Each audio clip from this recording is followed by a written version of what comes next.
Welcome to Prairieville High School for a big night as we have game one of a Rev soccer playoff doubleheader. Tonight we have Division II regional round at Hurricane Stadium. Boys game comes first.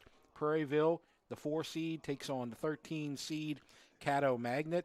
After this game, we will have girls soccer. The Prairieville Lady Canes will take on Neville High School. But first, CADDO versus Prairieville. I'm Jeff Porsche, and Jolie Hartman is with me, and we'll take a break and then talk about tonight's matchup. You're watching game one of a Rev Game of the Week doubleheader. Chris's Specialty Foods has you covered for tailgating this season. We do all the prep work so you can spend time enjoying your family and friends. Steaks, burgers, sausage, chicken, wild game, and many other great pork options. Our central location is now open on Wax Road behind the Walmart. And the new Highland location serves hot lunches and has a meeting space for your work team. New Orleans and Millerville are rocking as well. It's fast, affordable, and delicious. It's Chris's Specialty Foods. Everybody loves Chris's. B.T. Chapman and A.J. Pickett with Advantage Therapy are honored and excited to team up with Prairieville High School Athletics. At Advantage Therapy, we are dedicated to helping our patients regain the highest possible functional status through one-on-one patient care. Advantage Therapy has spent nearly 2 decades providing both outpatient orthopedic physical therapy and occupational therapy to the people of Ascension and surrounding parishes. From all of us at Advantage Therapy, go Canes! For over 40 years, Bingle has been a trusted name in pest control. Now Bingle Pro Exterminators brings that same expertise and reliability to your home and business. From termites and mosquitoes, to roaches, ants, wasps, and wildlife, no pest stands a chance against our professionals. At Bingle Pro Exterminators, we keep pests gone. For a free inspection, call 833-GO-BINGLE or visit binglepro.com. Bingle, the official pest control of LSU Athletics. Order like a champ at Raising Cane's. We've got tailgates of hand-battered, cooked-to-order chicken fingers and cane sauce, and jugs of freshly made tea and lemonade. Raising Cane's Chicken Fingers, one love.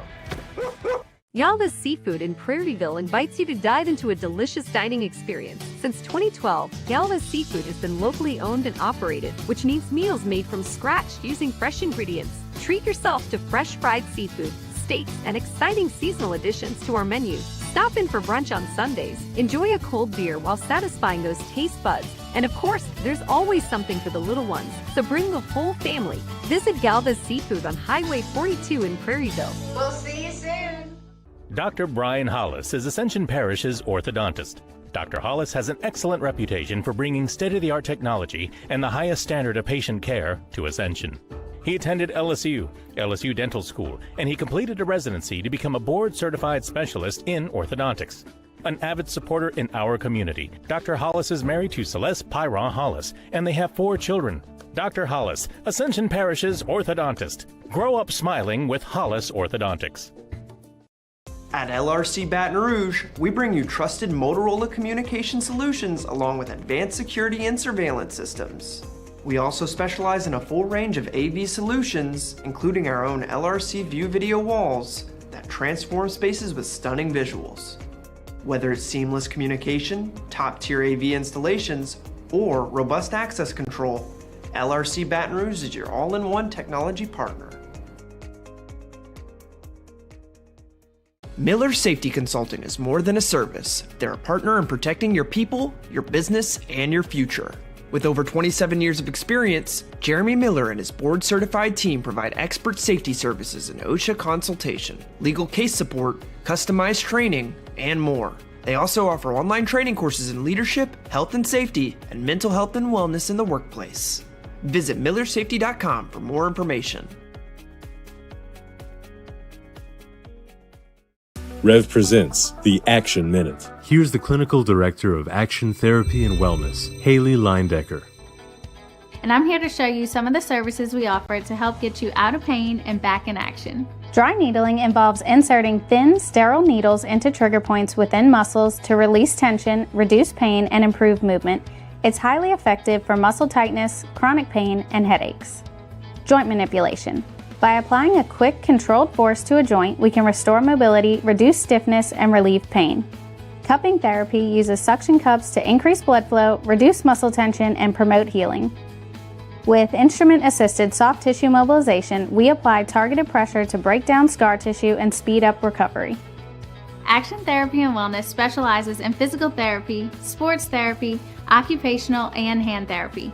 Just remember, no referrals needed. Give us a call today.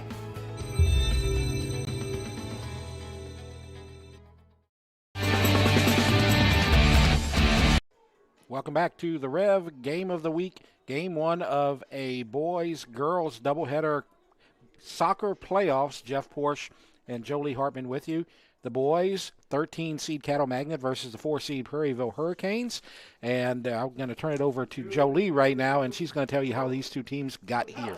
Yeah, so last last Thursday to be exact, in the bi-district round, Prairieville hosted here at Prairieville Stadium, Sam Houston, and Prairieville came out on top as an 8-0 victor and got to host this second round. And for Caddo Magnet, the number 13 team stayed alive against the number 20 Lakeshore 2-1s, and goal scorers for that it was for Caddo Magnet, Evan Dong and Ben Wooden. So be looking for those names, because I know after a big win like that in the first round, you're kind of inspired and pumped up for the second round.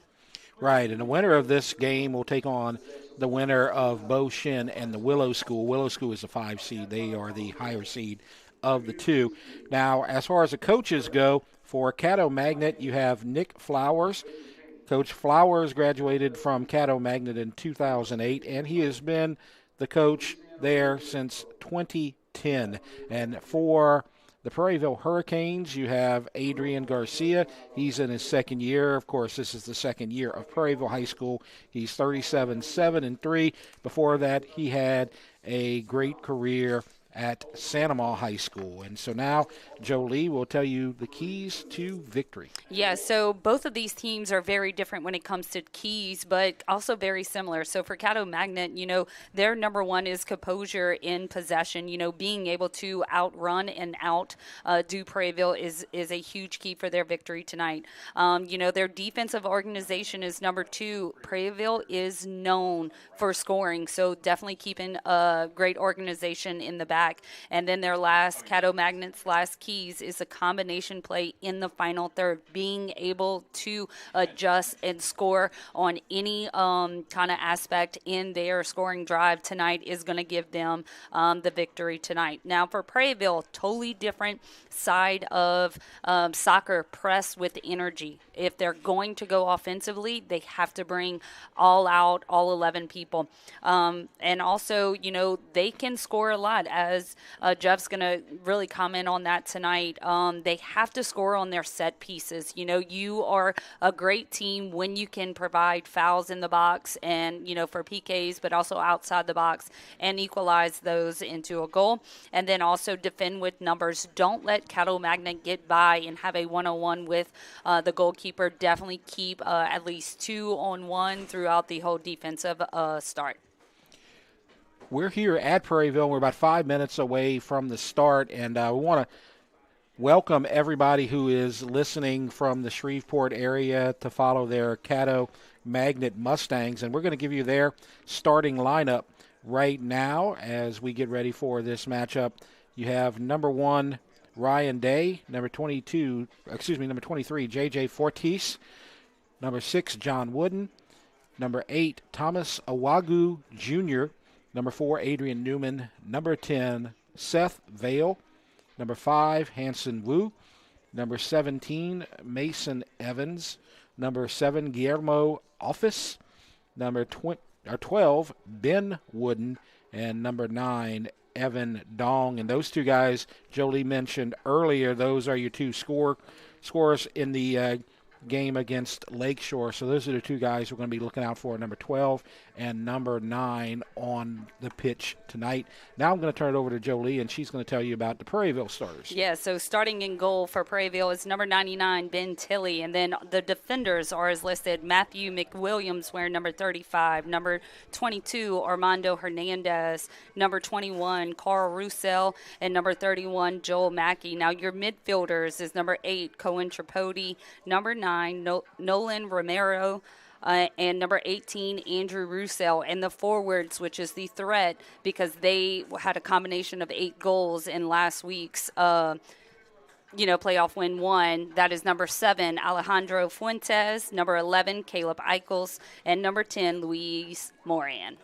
So we expect to get the lineups and the national anthem in our pregame activities from our public address announcer very soon, as you see both teams lining up. Prairieville is wearing their blue and green bumblebee jerseys, as I like to call them. It's going to be hard to see their numbers from a distance. You can see that right there. The white on the blue and green is a little bit hard to read, but that's what they're going to be wearing tonight. And as far as CADDO goes, they're going to be wearing their road jerseys, which are white with red numbers.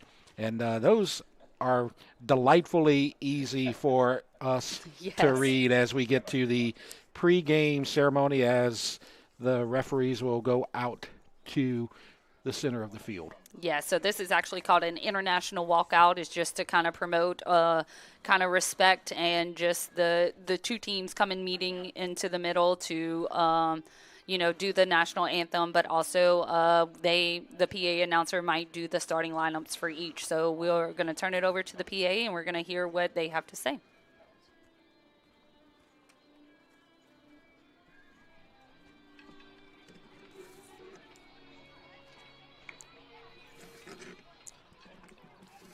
Now, ladies and gentlemen, for our starting lineups. First are our visitors. Up top of the Mustangs, number 12, Ben Wooden. Number 9, Evan Dong. Number 7, Guillermo Office. In the midfield, number 5, Hanson Wu. Number 10, Seth Bale. Number 6, John Reeves Wooden. Defenders, number 23, J.J. Ortiz. Number 11, Hassan Amir. Number 8, Thomas Olagu. Number 4, Adrian Newman. And in goal, number 1, Ryan Clay.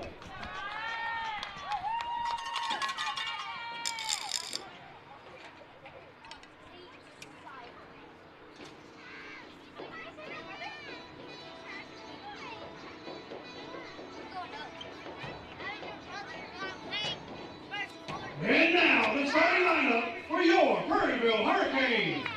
Up top of the Canes, number 11, Caleb Eichel. Number 16, Bryce DeMero. In the midfield, number 88, Grant Lawless. Number 10, Andrew Roussel. Number 14, German Soto Funes. Number 8, Cohen Tripodi.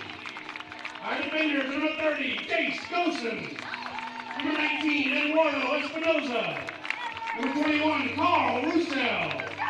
Number 31, Jojo Mackey. And in goal for the Canes, the Berlin Wall, number 99, Benjamin Tilley.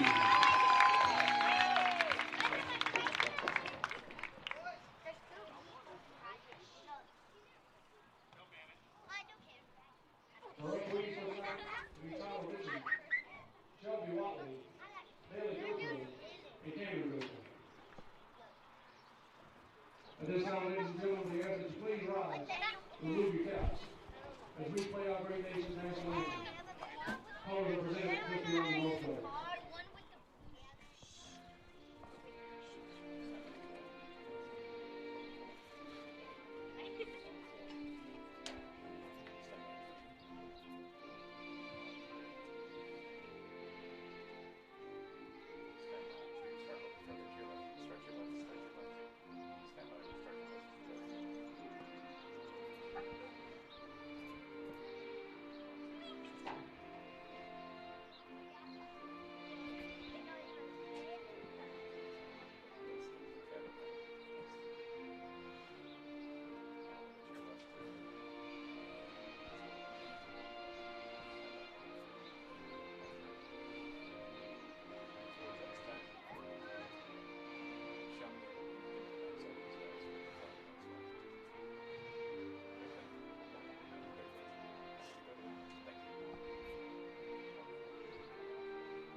So it's game time here at Prairieville High School as you see the Mustangs and the Canes getting ready for round 2 of boys high school playoff soccer in Division II. This is a historic night for Prairieville High School. Of course, school's only been around for a year and a half.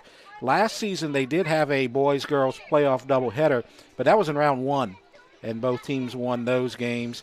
This year, you have a home doubleheader for boys and girls, but one round deeper in round 2. So this is a chance for both the boys and girls to get a win and move on to the quarterfinals. Yeah, absolutely. And it's just something to see, the opposing team across from them, CADDO Magnet. They know each other. They met each other last year, these teams, in the playoffs. And this is something CADDO has always been a great soccer program. And I'm just very excited to see both of these teams meeting in the second round because this winner has a great opportunity for going, all the way to state at Strawberry Field in Hammond, towards the end of this month. So very exciting game about to happen. And these first 40 minutes is going to be a telltale sign of how this game is going to be played throughout these 80 minutes. So again, this is a doubleheader. So game 1 is CADDO versus Prairieville boys, and that is a 13 versus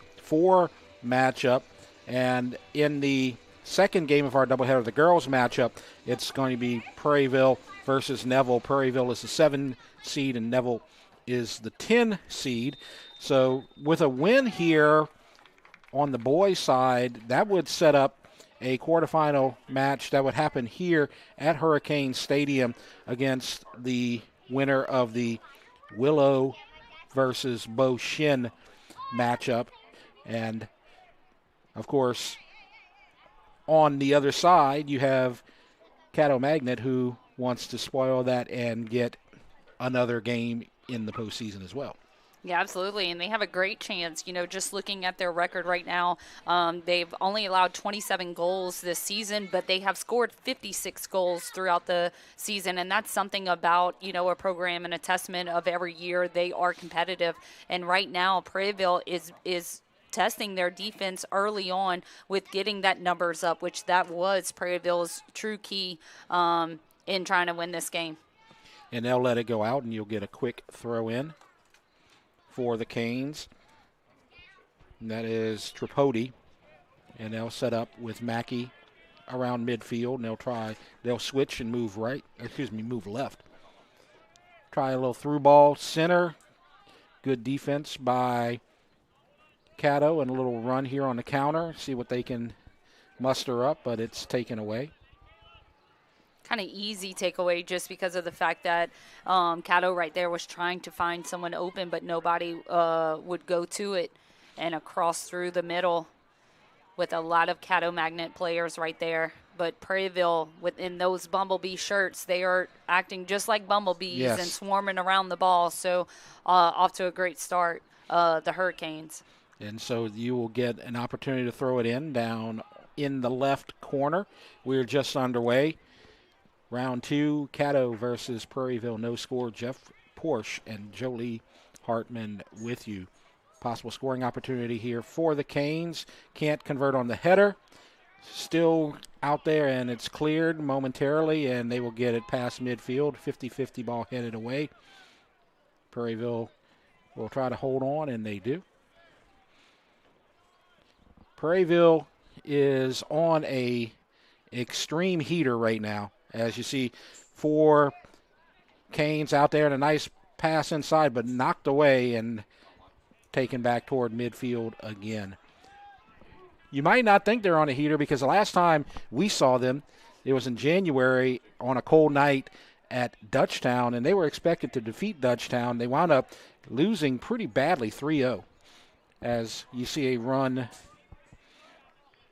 for CADDO, and that's number 7, Office. Yeah. And a whistle. Foul right there just because of taking off the feet. I liked right there for number 7, as we can see on this replay, a simple throw in, have the defenders take you off your feet. Great job by number 12, Ben Wooden, the goal scorer from last week. And number 7 right now, office is doing a tremendous job on the line. As we can see that he made 3 Hurricane defenders already go to him and kind of take away that, outside, but gave space for Wooden to come in and kind of receive that ball very easily. And this is Wu that's going to handle the kick, and Prairieville setting up their defense. Tilly shouting out instructions from the goal. And here you go, and he's going to take a straight shot, and it is in, and CADDO takes the early lead 3 minutes in on a goal.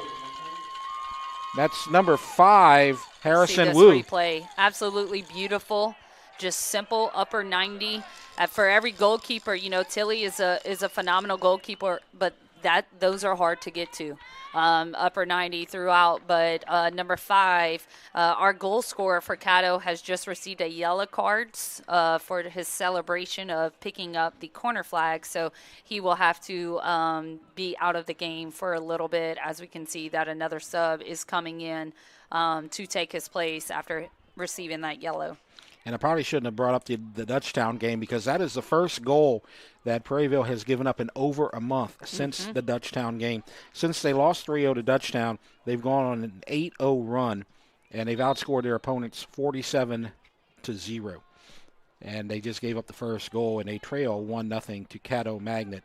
And there's a hot shot, and nearly lost by Clay, and that was a dangerous situation. Yeah, absolutely. You definitely want to keep continuing to pressure CADDO's defense if you're Prairieville, because of the fact that one little mistake, like how Prairieville just had with that misfortune outside the box, you have to be able to shoot to win this game, and Prairieville, trailing right now, needs to start shooting from 20, 30 yards out.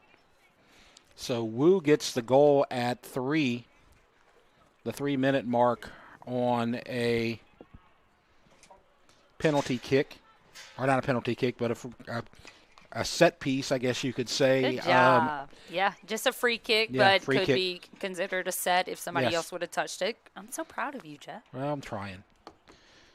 I have a good teacher. And so now putting a little pressure on, but it's going to go out and it's going to be thrown back in by the Hurricanes, who are in an unusual situation, trailing 1-0. But they have offense, and they can score goals in bunches as they're putting the pressure on again. Can he keep it in? Yes, he can. And this is number 30 for Prairieville, which that is Jace Golson, a senior. And so they'll set up from about 40 out. And they're going to bring it in, and it's going to be into the corner, setting up the cross, or just going wide of the goal, and so it's going to be a goal kick for CADDO. Yeah, definitely a cross attempt. I don't think Golson right there got his hips turned around well enough to be able to put it in front of the goal. Instead, it went behind. So unlucky call right there for Prairieville, because they had so many options inside the box. So Ryan Clay clears it, but Prairieville is going to drop it back, but too far for anything to happen. And so you're going to get another goal kick from Ryan Clay. We are 6 minutes in, 33:09 left to go in the first half. CADDO with the early goal. They are ahead 1-0 over the favored and 4th-seeded Prairieville Hurricanes. CADDO has it. Out to midfield. Good pass. Taken away. And they will just dump it back in and see what they can do. Eichels is down there, but he can't get to the ball. Yeah, he kind of got separated from the defender and the ball, and the defender, great choice right there. Number 4 for CADDO, Adrian Newman, beautifully done right there to not get Eccles the ball. There you go. And there's a shot, and it's going to go left, and the header attempt not there for Eichels. And our first corner of the game looks like it's coming up for Prairieville. And so one of your keys to the game is set pieces. Yeah. So we're going to see if they can make some sort of conversion right here. First corner of the night on either side.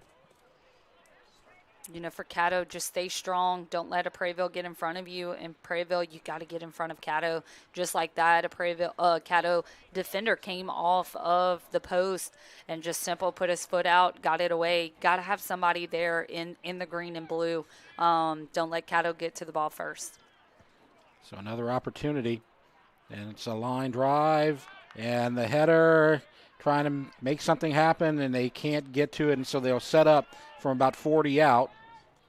Pass taken away, and contact and a whistle, and it's going to go to Caddo. I believe that was Office who was taken down, number 7.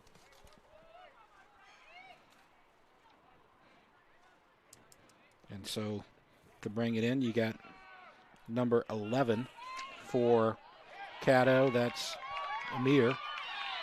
And we have another whistle, and got a little bit of heat right there. Yeah, that looks like number 10 for Prairieville, which the center ref is actually going to stop his watch right now to talk to the Prairieville player that kind of kept that one going. Mm-hmm. That looked like number 10, as I can try to see up here. That looks like Louise Moran. As that was Hassan Amir on the Caddo side, who was whistled, and Mackey will bring it in, and the header attempt. Good save on the post by Clay. Nearly the equalizer right there, 10 minutes in. Yeah, I wish right there Eichels for Prairieville would have not put his head down to where the ball bounced. If it would have just ricocheted to that far backside, beautifully done right there. But, hey, it's the game of soccer. You got to be at the right place at the right time. Still plenty of time for Prairieville. They trail on the goal by Wu for Caddo, and you got it back in the danger zone, but cleared temporarily. Pressure still being put on by the Canes, and here's an opportunity, and pass right, and the cross, nobody home, and it's going to go out and a goal kick. So you keep on getting that pressure, but so far Clay has done a good job, and a couple of crosses just not hitting their targets. Yeah, earlier before the game, talked about Prairieville's keys, press with energy. That is definitely what we're seeing with Prairieville right now. They are 90% having this, start of this game played on Caddo's side. So great job to start this game off like that.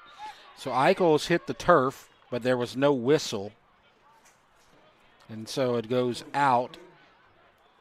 And I believe that this is going to be a corner for the Canes. So this is the third corner opportunity, all from that left side here tonight in the first half. Yeah, and this is number 88 for Prairieville. And good job right there by the defense. And now you have a Caddo Magnet player on the turf, and they're going to get the whistle, and they're going to talk to number 12. Yeah, as we can just see on this replay, I think they both tied up, both had each other by the elbows, and Wooden fell down and got the call. And so now an opportunity for Caddo, who already has a 1-0 lead, but a lazy pass intercepted, but good footwork on the far side. Caddo trying the right side right now. Beautiful 1-2, nicely done. Kind of playing around each of these players for Prairieville, and when you start making a team kind of go and chase the ball, as we can see this from here to here, that team's going to get tired and start fouling. And so great job by Caddo for setting the start, with their pressure. Most of the pressure has been on the other side of the field here tonight, but now an opportunity for Caddo Magnet to put a little pressure on the Canes. They've only had one possession on the left side of the pitch tonight, and it turned into a goal after a whistle. They lead 1-0. And now, good job taking it downfield, and Eichels has it. Good pass. They're going to try the right side. Good footwork. And a nice pass, but knocked away. Good defense here so far for CADDO. But the pressure continues to mount. 14 minutes in, still 1-0. Game 1 of a Prairieville boys-girls playoff doubleheader. Game 2 immediately afterwards between Prairieville and Neville. You know, I just love this because of the difference that you're going to see from the boys' game to the girls. It is so much faster. Yes. I mean, everything is so much pressurized, and just the movement of the ball is so much more crisp. I love right now the difference between these two teams. We see a lot more jam-packed, you know, on CADDO's defense right now. But Prairieville, they're trying to kind of outdo them, trying to do the little cute little passes behind and all this. Find the goal. You're down 1. You know, CADDO right now is kind of in that, okay, how do we find another goal? But we still got to play defense. So definitely a great game is already being played, you know, with almost it being 4 minutes to half of this first half. A whistle on the header, and it will be Prairieville possession. A moment ago, you had a header attempt from about 18 yards out that went wide, resulted in another goal kick. And now they're going to bring it back in center. Too far for Eichels, and easily saved by Clay. So that pressure in the center keeps on mounting. And now this is CADDO with Office, and a run to the corner, and it's going to go out, and I believe that's going to be to CADDO. Yeah, but I absolutely love that option by number 21 for Prairieville, Carl Roussel. He knew he had nobody else behind them, so definitely just find that ball out and get your people back. But ball across the line, so it's going to be a throw in for CADDO Magnet right here at the 50-yard line. So a break for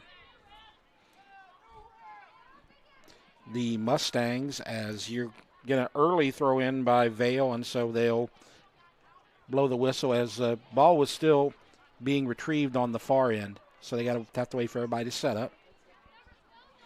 Trying to get it inside, but the header knocks it away. And Office takes the ground, and we're going to have a whistle. Yeah, it looks like that was on number 8, Cohen Tripodi. For that one, for me, they both just kind of tried, and one just kind of bounced off the other one, but I didn't see any kind of aggressive or unnecessary play right there.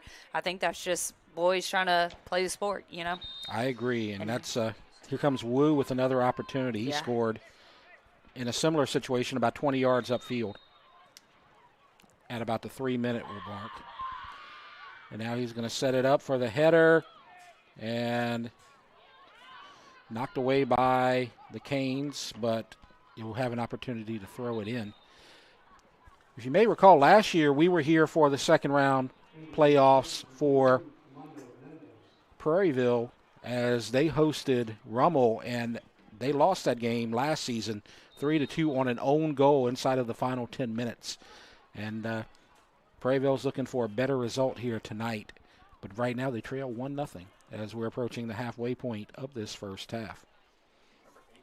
Yeah, so it looks like both of them just CADDO Magnet is subbing people on right now. It looks like number 22, Gio Sanchez, a junior for CADDO Magnet, is making his way into the forward position for CADDO.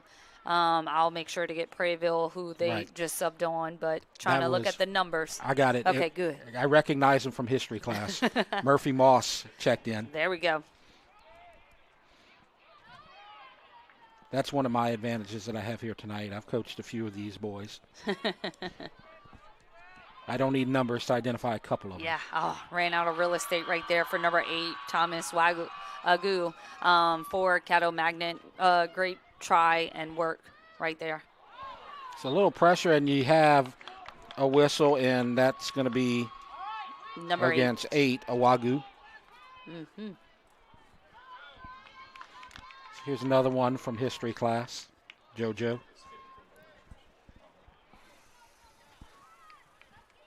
And now here comes that pressure again, as he just loves to dump it as far as he can and see what he can get in the center. And Prairieville comes out on top and will set up. Left side, cross inside, and a shot, and it's in, and it's tied. And so the equalizer comes at the 20-minute mark.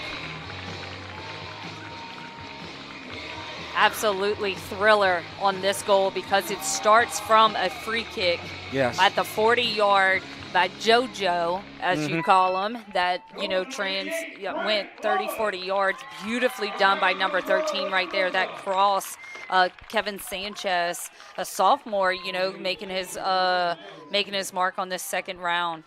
So great job by Prairieville. Lawless gets the goal at the 19-minute mark, and we are tied. And so Prairieville answered, and you knew that pressure was going to result in something because it's just too much pressure that they have been putting on them right there. Yeah. And still more pressure as you see a fight for the ball in the corner, and it's going to be a throw-in for CADDO as we have reached the halfway point. And so we have a goal on the Prairieville side from Lawless that matches a goal from Wu on the CADDO Magnet side, and we are tied at 1. And so it's been a fun one here early on. We'll see if Prairieville continues to put the pressure on. I don't see why they wouldn't.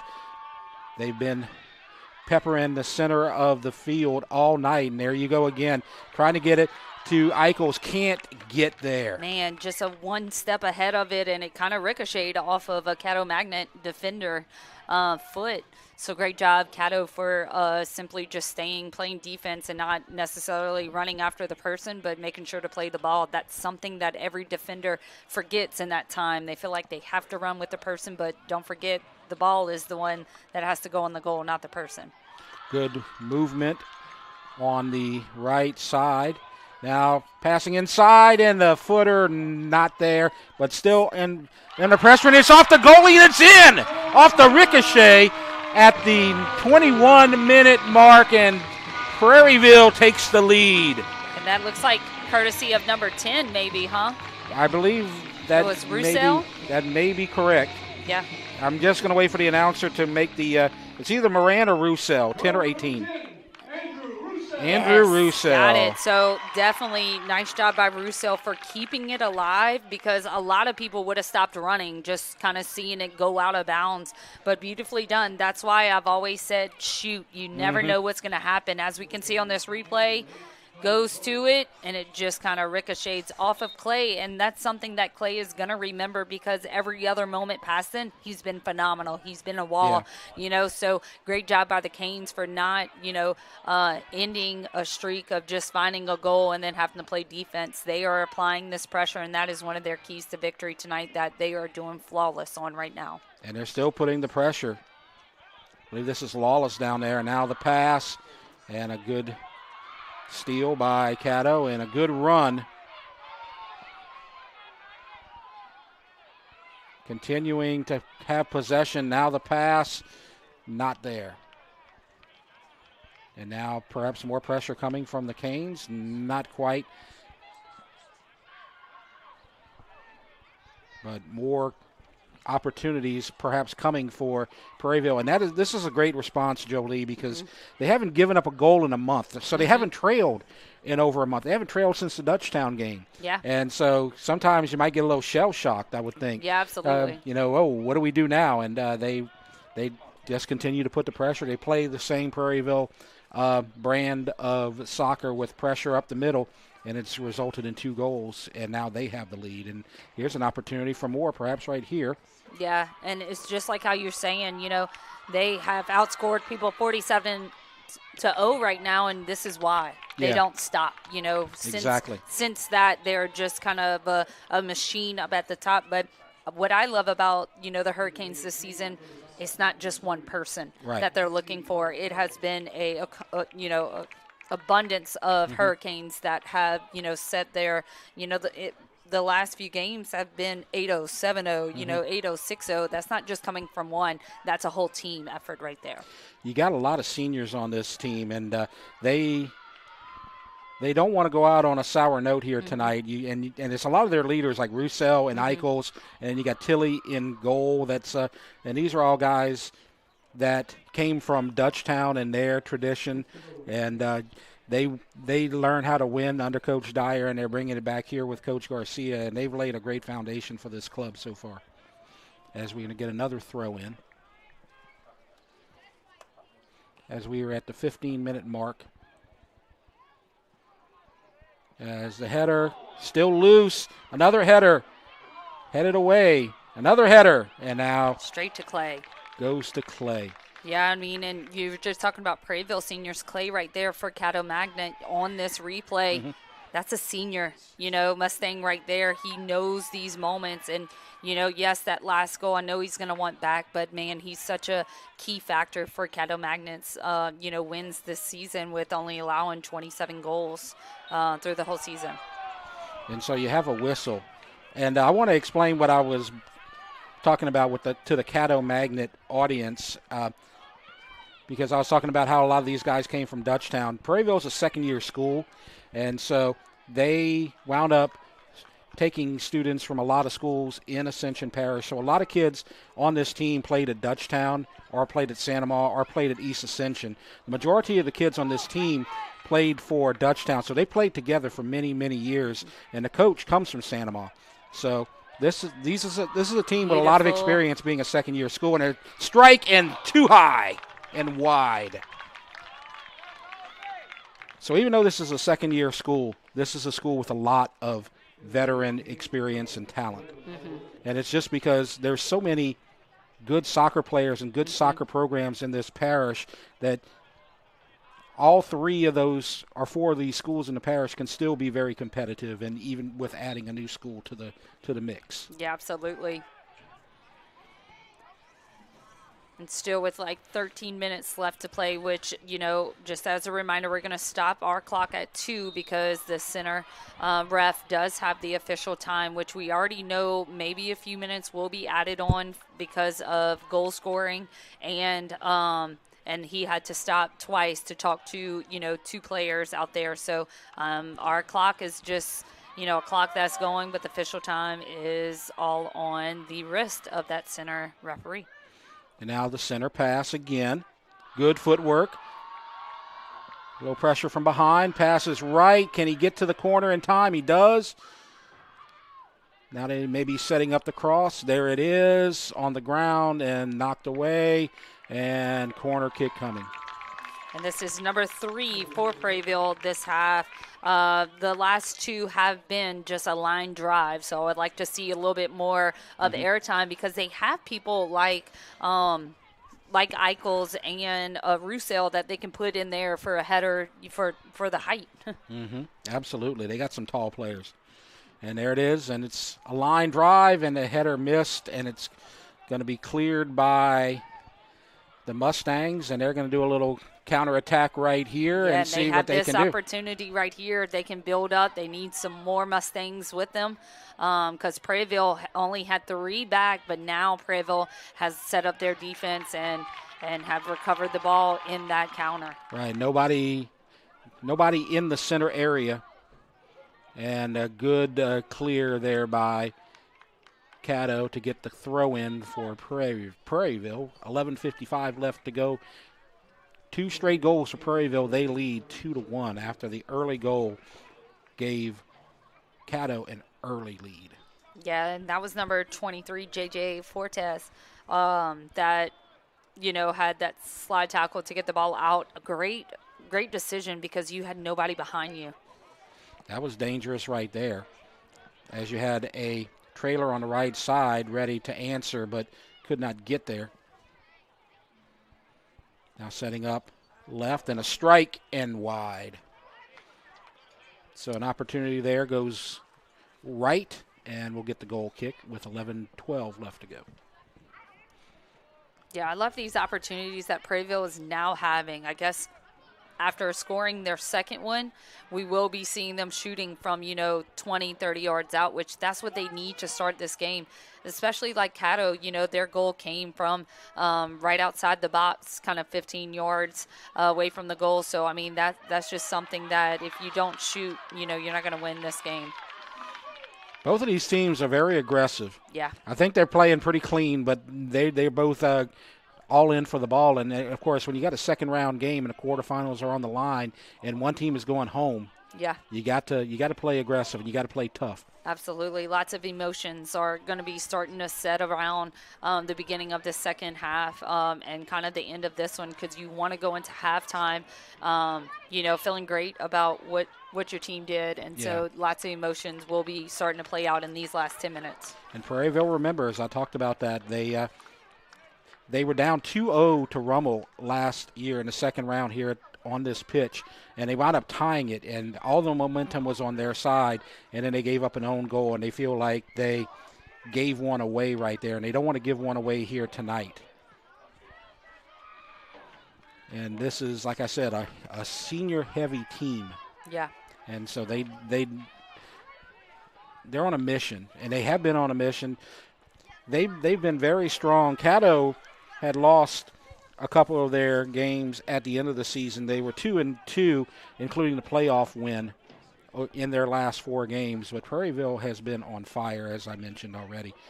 But CADDO has brought the fight to Prairieville after the long 5+ hour drive. I know that they've got to be a little tired from that long drive, but they want a happy drive home. We'll see what they can do here as they mount some more pressure on the Canes. They've only had one shot on goal so far, and it was successful. Goal from Wu at 3 minutes.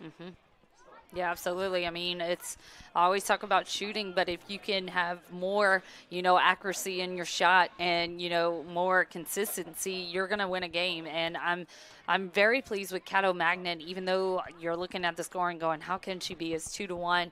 They're not stopping. And that's something that I absolutely love about a boys team because of the fact that Caddo, look, they're still hitting 1-2s. They're still finding feet right here. They're going to continue to try to get Prairieville off of their game. And Caddo, here we go, has a chance, an opportunity. As we can see, looks like number 23 is straight up just chipped from the back. So maybe that's number 23, the JJ. That I talked about earlier. Right.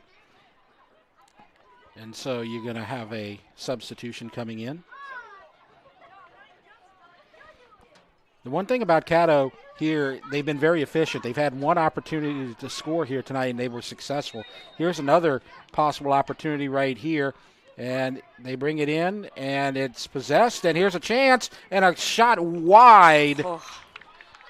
That was a good job by Caddo, but just the goal bent the wrong way. I love this opportunity because of the fact that it was kind of a line drive to the shin that Caddo Magnet Mustang just placed it, down on the ground for himself and kind of turned with it and tried to find the that outer corner of the far post and just kind of went too wide for that. And so JoJo will set up. Joel Mackey takes it to midfield. 50-50 ball is won by Prairieville. And an opportunity for a run here in the corner. Going to call it a hand. I hate when the ball bounces up. That is too hard to be played with because you're trying to run. And so you got your back hand with your back leg back and the ball bounce. Very hard to overcome a bounce like that. So now possession at midfield. And they're going to dump it in, try to get it to Eichels in a race to the corner, and he wins it. Now trying to set up for the cross. Deflected. 33 minutes in, 2-1 Prairieville in the first half. And lots of substitution by Prairieville, which we're going to, like I said, try to get the numbers as best as we can as they are running in. But got to hand it to our camera crew because they're the ones that are helping me with having binoculars up here. Yeah, and I'm very happy because on the girls' side, I can see the girls who are watching the boys, and they have very green and very vivid numbers. So we'll be able to tell as they're sitting on the or standing on the right side of the bleachers. And as we said, there's a great crowd here tonight as we're setting up for the corner. Fourth corner of this half. And it goes in, and it's a 3-1 lead for Prairieville. And that let's see like what happened right there. 31 right there. So just straight up, no Caddo Magnet got to the ball, as we can see on this replay, all the way through. And number 31 for Prairieville, Joel Mackey scored that one. Good for him. So great job by Joel for continuing on your run. And, Caddo Magnet just kind of looked at that ball, come straight across from that corner, and Joel was there, right place, right time. Great job, Joel. So the pressure surrenders another goal, and now it's 3-1 Prairieville. So that early lead has been erased as the early goal from Wu at the 3-minute mark gave Caddo some early hope, but so far Prairieville has answered in the latter half of the first half. And now they're trying to put more pressure, but it looks like Caddo needs to do something right here, and you can't fall asleep right here in the last 5 minutes of the first half. Yeah. Because you got a 3-1 lead, which is very comfortable, but if you turn it to 3-2 before half, it's an entirely different ball game in the second half. Yeah, absolutely. You just kind of have to keep allowing your team, that's something that I haven't seen from Prairieville tonight that Caddo Magnet has done beautifully is the possession game. Try to, take time off of the clock by going with each other 1-2. Exactly what Prairieville's doing now. Caddo has done great when they went into that offensive runs, doing the 1-2s, doing the wall passes. So Caddo right here has an opportunity. They need to get more people up to help them out. But awesome job by Prairieville for kind of answering that counter with getting more people back.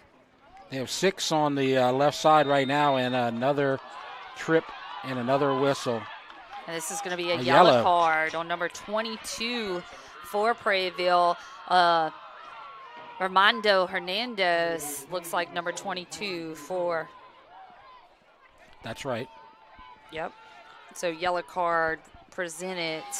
I used to call it a Visa card. So our Visa card of number 2 of the night, because our first goal from Caddo Magnet, number 5, Wu, got a yellow card for his celebration after his game.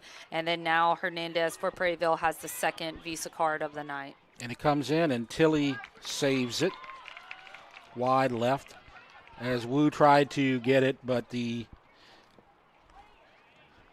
opportunity bent a little left.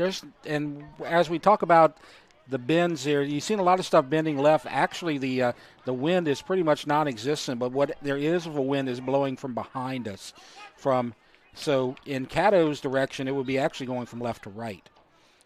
So the flag is pretty stiff, or pretty limp right now, I should say. So there's really not a lot of wind out there, but it is really hot. We will say that for the first week or second week of February, it was 81 before sundown. We're going to be in the 70s here tonight, but it's a lot different from the 20s from last week. Yeah.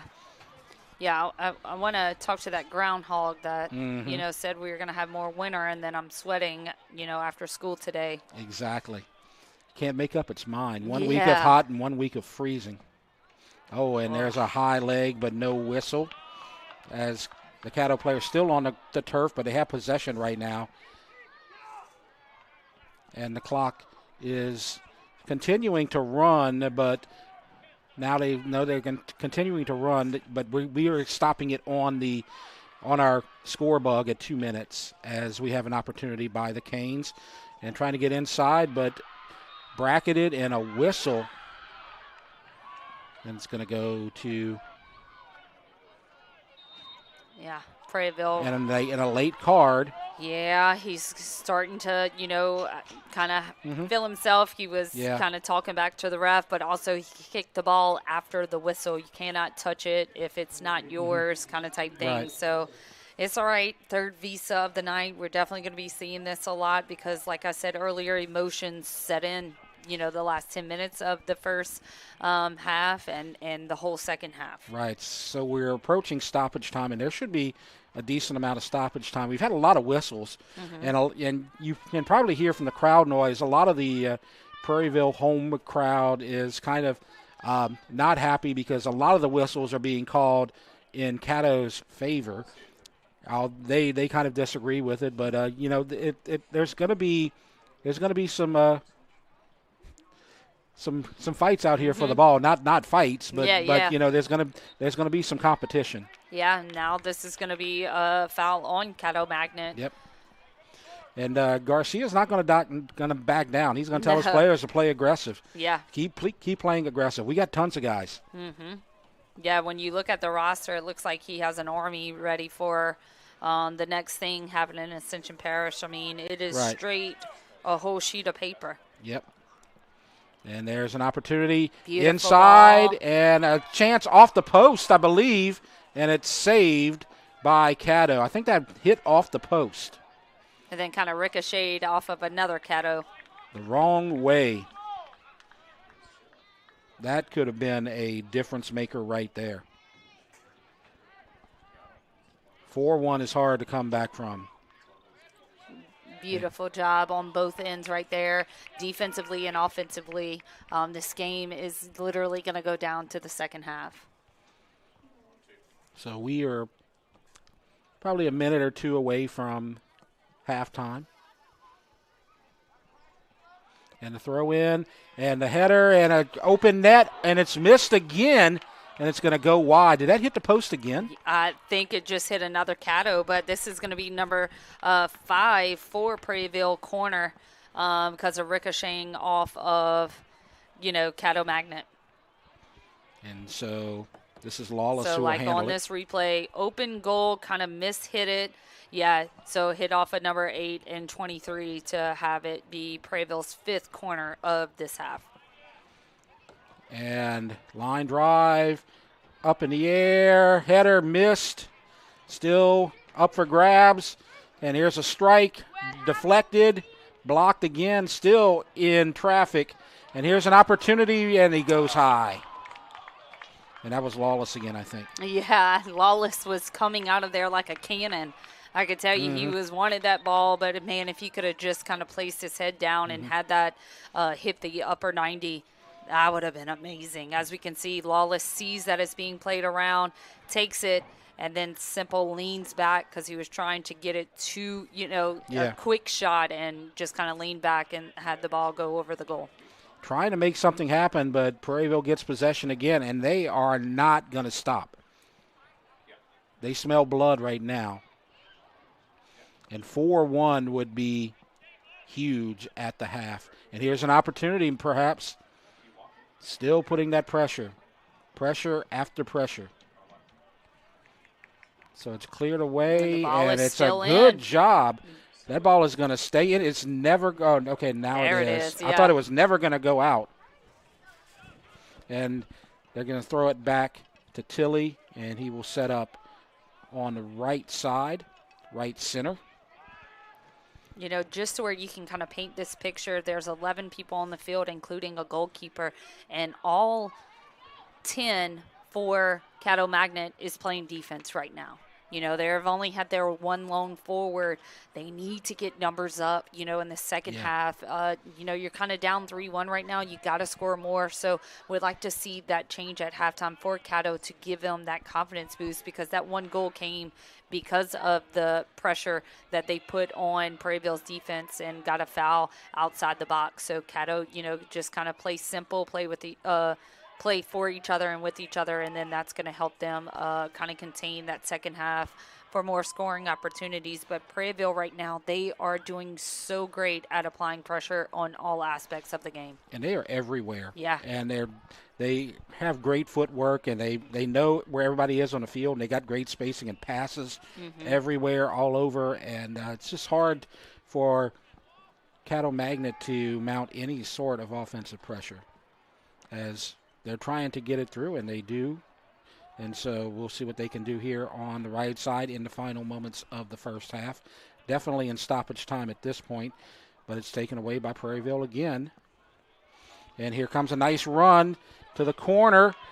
And there's a cross, and he's there, turn around, shot blocked. Deflected, and it's going to be a throw-in for the Canes. 3-1, our score. 3 unanswered goals by Prairieville after CADDO took the early 1-0 lead. In the 5th minute. And will he be able to get to that in the corner? It's saved by a Mustang. Number 23 right there, defensive back, JJ. And the 6th corner of the first half, which they're definitely, referee is not going to call it before a corner. So let's see if this is the last play of the first half. And there's a line drive and a header missed. Wide goal kick. And we're at halftime. A great response by Prairieville after trailing 1-0. They now lead by a score of 3-1 after goals by Lawless, Andrew Roussel, and Mackey. So we'll take a break and come back in a few minutes. Our score 3-1 Prairieville. You're watching the first half of a Rev Game of the Week doubleheader.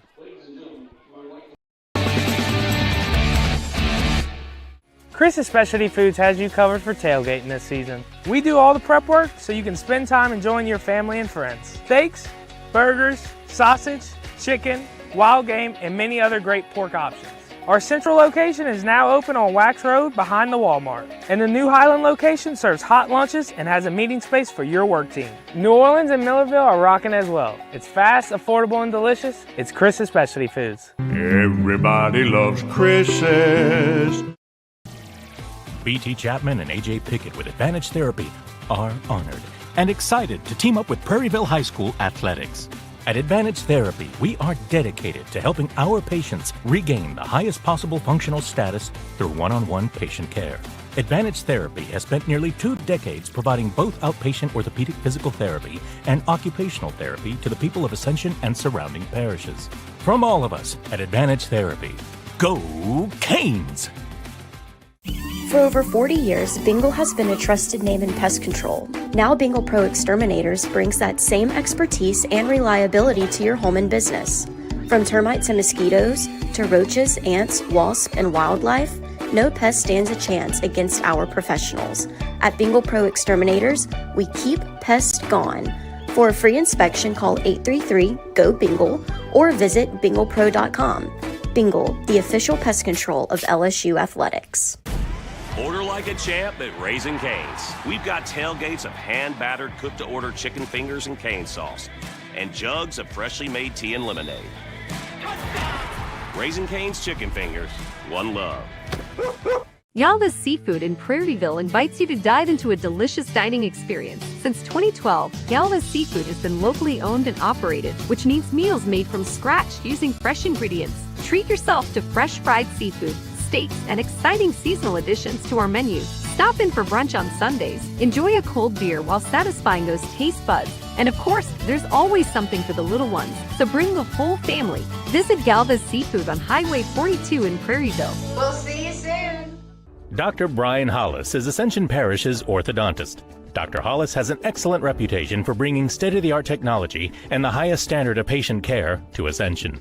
He attended LSU Dental School, and he completed a residency to become a board-certified specialist in orthodontics. An avid supporter in our community, Dr. Hollis is married to Celeste Pyron Hollis, and they have 4 children. Dr. Hollis, Ascension Parish's orthodontist. Grow up smiling with Hollis Orthodontics. At LRC Baton Rouge, we bring you trusted Motorola communication solutions along with advanced security and surveillance systems. We also specialize in a full range of AV solutions, including our own LRC View video walls that transform spaces with stunning visuals. Whether it's seamless communication, top-tier AV installations, or robust access control, LRC Baton Rouge is your all-in-one technology partner. Miller Safety Consulting is more than a service. They're a partner in protecting your people, your business, and your future. With over 27 years of experience, Jeremy Miller and his board-certified team provide expert safety services in OSHA consultation, legal case support, customized training, and more. They also offer online training courses in leadership, health and safety, and mental health and wellness in the workplace. Visit millersafety.com for more information. Rev presents the Action Minute. Here's the Clinical Director of Action Therapy and Wellness, Haley Leindecker. And I'm here to show you some of the services we offer to help get you out of pain and back in action. Dry needling involves inserting thin, sterile needles into trigger points within muscles to release tension, reduce pain, and improve movement. It's highly effective for muscle tightness, chronic pain, and headaches. Joint manipulation. By applying a quick, controlled force to a joint, we can restore mobility, reduce stiffness, and relieve pain. Cupping therapy uses suction cups to increase blood flow, reduce muscle tension, and promote healing.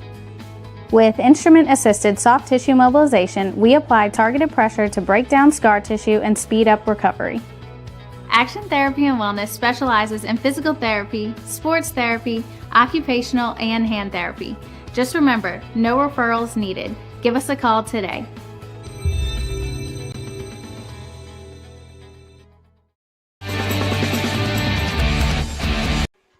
Welcome back to the Rev Game of the Week, Game 1 of the Rev Game of the Week doubleheader tonight as Prairieville leads Caddo Magnet 3-1. You see the boys' road to Hammond. Jolie will tell you about that. Yeah, so as you see on the screen, Division 1, number 16, Dutchtown, taking on number 1, Jesuit tomorrow. Number 9, East Ascension at number 8, Southside tonight. And then in Division 2, number 13, Caddo Magnet is here at Prairieville High, and this is the Rev Game of the Week. But, you know, talking about the by-district round results in Division 1, Dutchtown, number 16, defeated Alexandria, which was number 17, 2-1, and East Ascension, being number 9, defeated number 24 Benton 4-0. In Division 2, Prairieville, number 4, defeated number 29 Sam Houston 8-0. And on the girls' side, you have tonight Santa Ma and Benton, and you have an update of that game right now. Yeah, so as of right now in the first half, Benton is beating Santa Ma 3-1. So we'll hope for the best for the Lady Gators.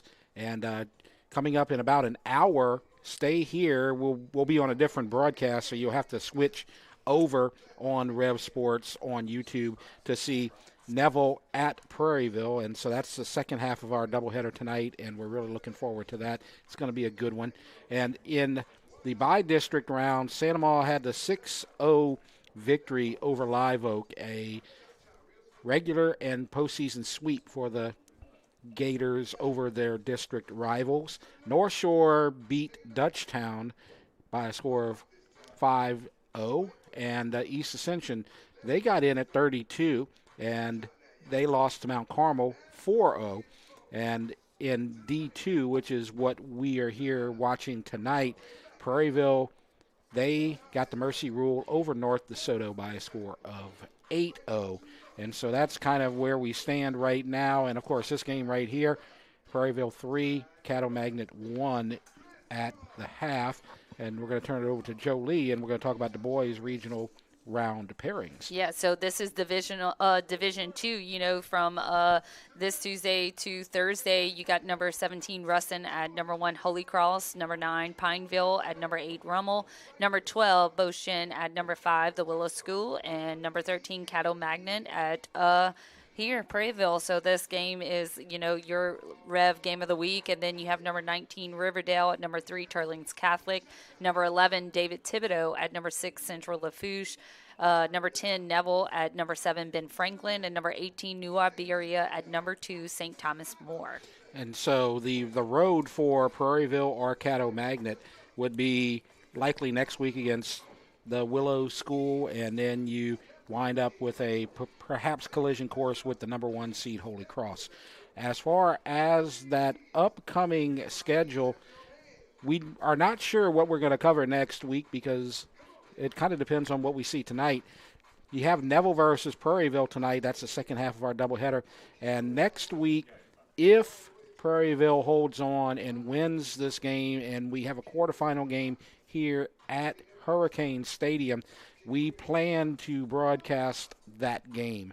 And if Prairieville loses, we will let you know what we broadcast as an alternate game as we find out later on during the week. Now, as far as Prairieville goes, if they win tonight, the girls, as you see right there, if they win, they are likely going to play a road game. And so we are likely only to get the boys if they win. If the girls win, they are likely a road game unless you get a major upset.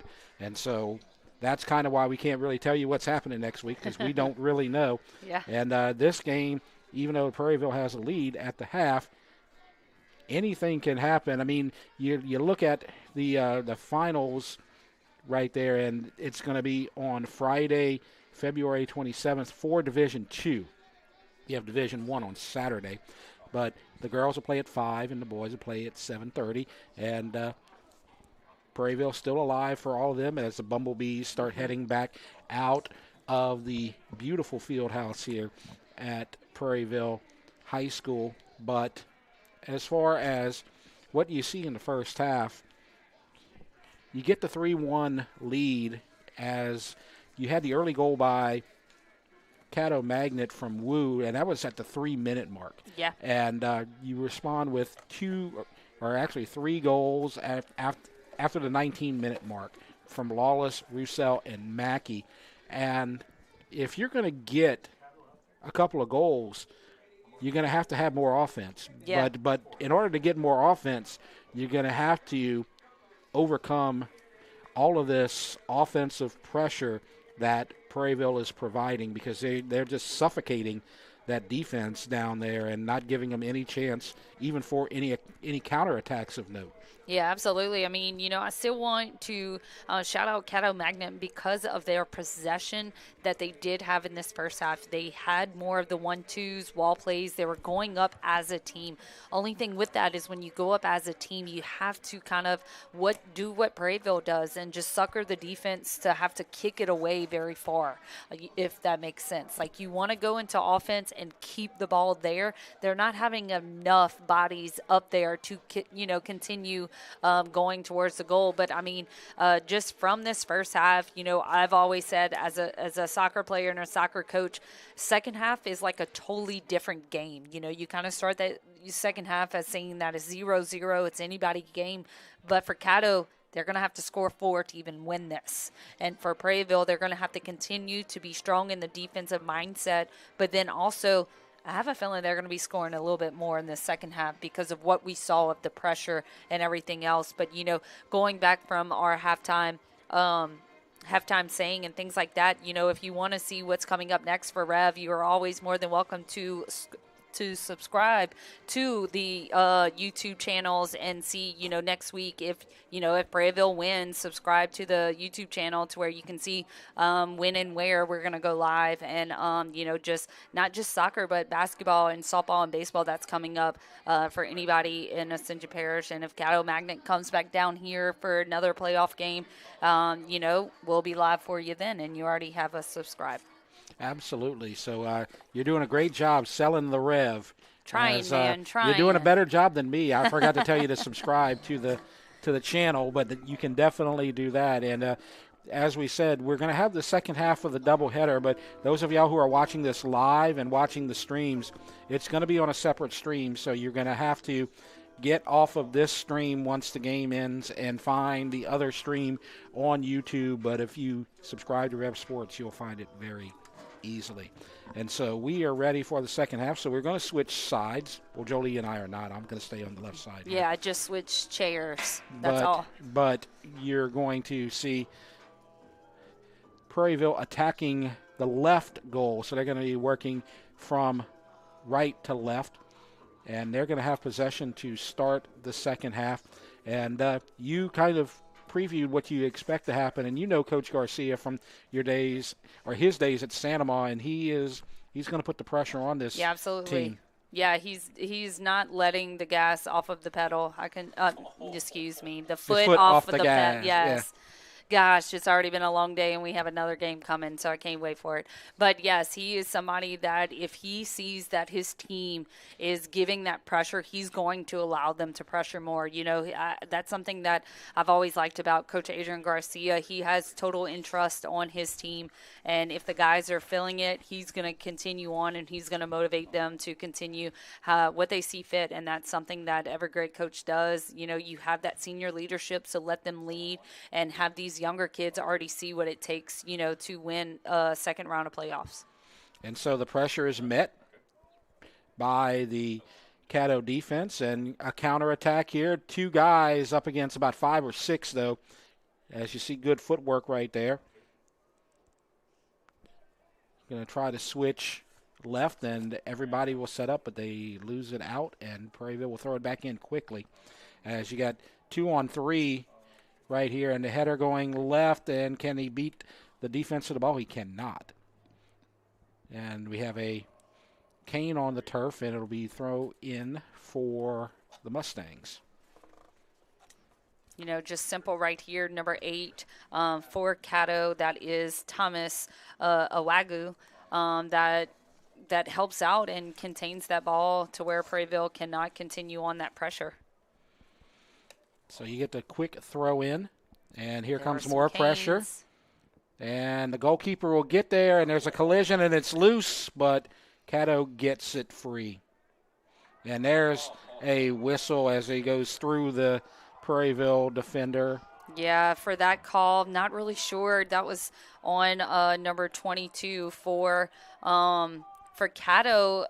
I mean, it was just simple kind of he saw that something was coming and kind of stood his ground. That was number 22, Gio Sanchez for CADDO, a junior defense, giving Prairieville, looks like JoJo a chance right here, Joel Mackey, right here at the 20-yard line on the football field, but not really 20 yards from the goal.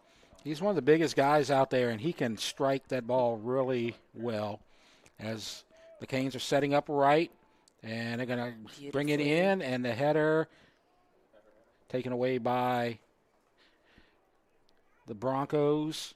Or, excuse me, the Broncos, the Mustangs. What am I saying? I got my horses mixed up there for a moment. I don't know what I was thinking. They played Sam Houston last week. That's what I was thinking. He's onside right now. Yes. Man, just kind of lost the ball, lost the footing. With it being on the turf, but beautifully done right there by CADDO by just playing the ball and not the person. So a good job right now by CADDO withstanding the pressure, but just can't mount an offensive yet. Yeah, too many defenders. Yeah, it's going to be a foul right there on the Hurricanes because of just kind of just back and forth, but definitely kind of going on the back of a foot is going to be a foul every single time. As they try to find a lane in the middle, cannot, and it's taken away by Prairieville. Now you have a counterattack by the Canes, and this is Eichels on the left side. He's on sides and trying to get that cross. It's there, and it's inside, and he's got an opportunity if he can turn around and whip it in. He cannot. Good defense by CADDO, and almost a strike left blocked. Now the cross inside, and the header was waiting, but good defense. But beautifully done by CADDO. They were set up for the header, but CADDO did a good job. And now here's another hot shot, and good job by Clay grabbing it out of the air and holding on. Yes, big key, hold on to the ball. And now the counterattack by CADDO. And so the Mustangs can't do it. Miss hit, but look, having another opportunity, you want that option again because he had his forward. I'm thinking that's number 18 if he turns around. Yes, for CADDO, wide open, which that is Isaac Strange Jr. for the Mustangs. And now they're going to try the left corner. Now going inside, nice pass from 30 out, and a strike, and it is over the goal post. Definitely, you don't want a center mid like number 10 or, a holding center mid like number 10, Seth Vale, to have 5 yards in front of him. As you can see, he's going to take a shot. He sees the scoreboard right above him that his team needs a goal. I see, the Mustangs right now just shooting to shoot because they're going to have to do something to try to get out of this 3-1 deficit. Saw the bus pulling up behind there, too. I think Neville has finally arrived from Monroe. And so they will be ready for the second half of our doubleheader here tonight. So, a little fighting around midfield. Won by CADDO, but taken away. And here comes a counterattack. And nobody home. Yeah, off of they both weren't on their own page right there. They thought that one was going to take that outside run, and the other one said, nope, I'm going to stay in. Now, you had that one shot, that strike a moment ago that was high, but you have no new shots on goal on Tilly on the CADDO side, but they have put up a little more of a fight here in the second half. It seems a little more balanced as far as possession goes. Yeah, absolutely. I mean, earlier you were talking about how much senior leadership's on here. CADDO, they have 5 seniors, so that's also a big group for a program to have that all at once. You're going to want to do that for your 5. And there's a strike left wide. And so that'll be a goal kick. Yeah, and for Prairieville right now, they are just continuum, on this offensive run. Something that, can help them right now is CADDO kind of expects those long balls. So kind of find those 1-2 passes through them, like right here. They already know that they're going to look for that cross, if that makes sense. So yes. Find somebody, switch the field, and then have a 1-on-1 shot with Clay. Nearly had a corner opportunity, but it was just inside the flag. And now a chance for a cross right here, but it was deflected. So and now you corner, get the corner. Yeah, so definitely going to have a little bit more of this from, Prairieville because of their cross attempts throughout these whole games. So 32-17 left to go. Still 3-1. Prairieville with a chance to get a critical goal right here and go up 3.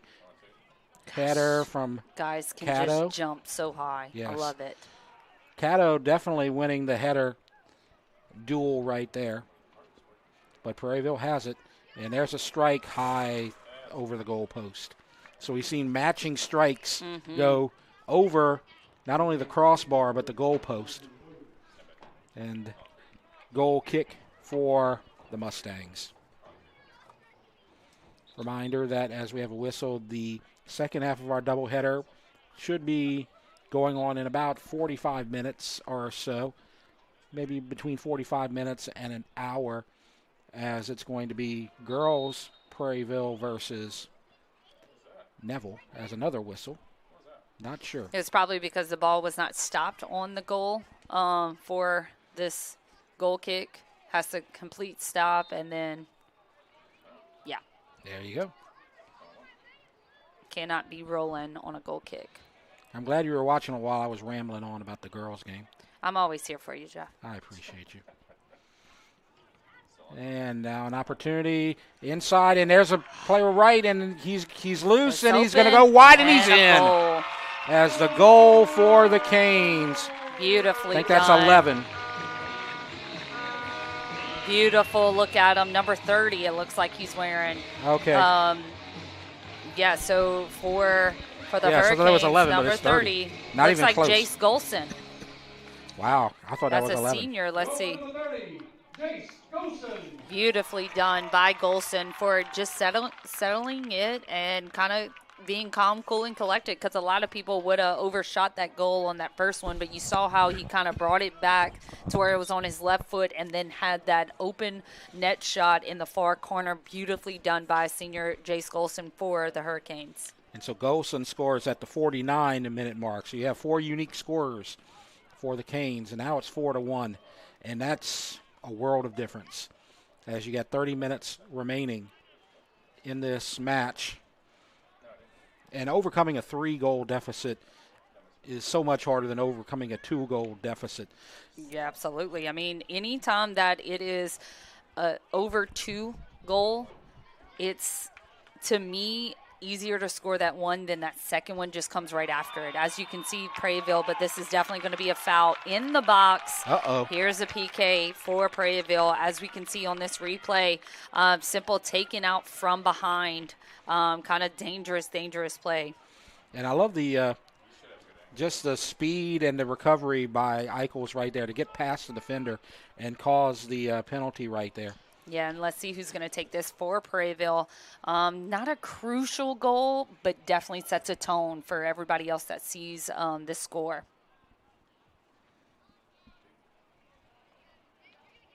Looks like number 8 for Prairieville. This is Tripodi. And it's in. Open. Beautifully so done. Tripodi makes it 5-1. And that's at the 51-minute mark. So you have Lawless at 19, Roussel at 22, Mackey at 34, Golson at 49, and Tripodi at 51. That's just beautifully done, because something that I love about this is the fact that's every 1, 2, 3, 4, and 5 in every 10 minutes they're scoring. That's beautifully done. Absolutely. And so Prairieville is in control now. And now, if you are Caddo Magnet, you have to just fight. To figure something out. Yeah, I mean, if you want another goal, then you're going to need less defense, possibility that Prairieville can score again, or more people playing offense. And that's something that they're going to have to discover themselves, just because of the fact that, do you want it to be 5-1 or can you be 5-2 very, very quickly? Yeah. That's kind of the counter aspect of soccer. So right now, Prairieville, they're only keeping 2 back to defend their 1. It's very easy to defend that. Yeah. And the strike goes wide right. And you said it. And I'm seeing it as you have the coach, Garcia, just keeping his foot on the gas, as you said. I think I said cast the foot. I don't even know. You said something like that, but we all knew what you meant. Yes. Thank y'all. Thanks, everybody. Yeah, long Wednesday. And still got another game. Yep. We still have about 106 minutes plus stoppage time of soccer tonight. And trying to drop it in, and nobody there. And it's going to go out, and this is going to be a throw-in for kind of smart. Don't try to outrun that ball right here. You still have, a good 20 minutes to play, 25 minutes to play in this half. So as we can see in the upper top, that is the Prairieville girls getting ready for their game on the nice little added turf, behind the goal. Right. They have a track out here, and so you got all that extra space out there for practice as you get an opportunity for the Canes. Cross now right, and you may get a strike right here. This is what I asked about earlier. And it's off the crossbar. So it's going to be a goal kick. But like how I was saying earlier, go from one side to the other because of 3 things. They know that you're going to bring a cross, so it has to be a shot after you go from one side to the other. So now you get the goal kick. And 25-42 left to go here. And a good night so far for the Canes, and a good aggressive move right there, but they lose it. 5-1 and still trying to get more. And Caddo has to mount something quickly. And here's an opportunity, their first opportunity in several minutes. Nice pass inside, and it's going to be knocked away. And Prairieville will clear it. Quick throw in from Vale.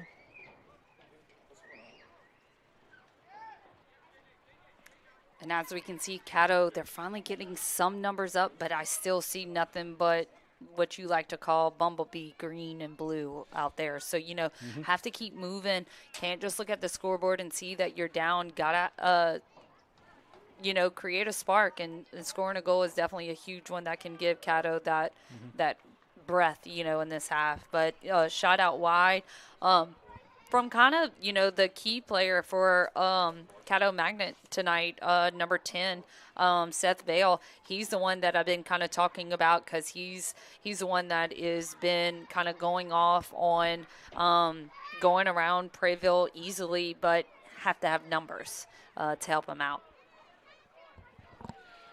I say selfishly that about the numbers on these jerseys, but they're fantastic jerseys. I love the Bumblebee jerseys. They're great. And I love this job. Yeah. Yeah. Not for us. Yeah. But I love the combo. I love the blue and the green. As you have an opportunity and it's knocked away, as you're going to have to go through 6 people to get that goal, and they cannot. Yeah, that's what Prairieville has done great tonight, is not allowing Caddo to get comfortable on offense. They're going to have to create something new, be different, and that's something that really irritates a team that you can't go in like how you've been scoring all year. Is going to be definitely trouble for a team. Prairieville's on sides in the corner. Try to save it, but ran out of real estate. So blue and green are the Hurricanes colors, that navy blue, and they call it poison green. There's actually a tertiary color now that has been approved. It wasn't used the first year, but I think the girls soccer team is starting to use it. They've now approved that light blue, that baby blue. Kind of Columbia blue almost, huh? Yeah. Like, I love that North Carolina blue. And so that's kind of what it is, right? Yeah. Yeah. And so you're going to see more Prairieville jerseys with those colors added to the mix as well. I think the boys football team is going to have an alternate jersey with that color next year if they can get that taken care of. So that ought to be fun to look at. And that color, that blue color, is basically what you see Tilly wearing right there.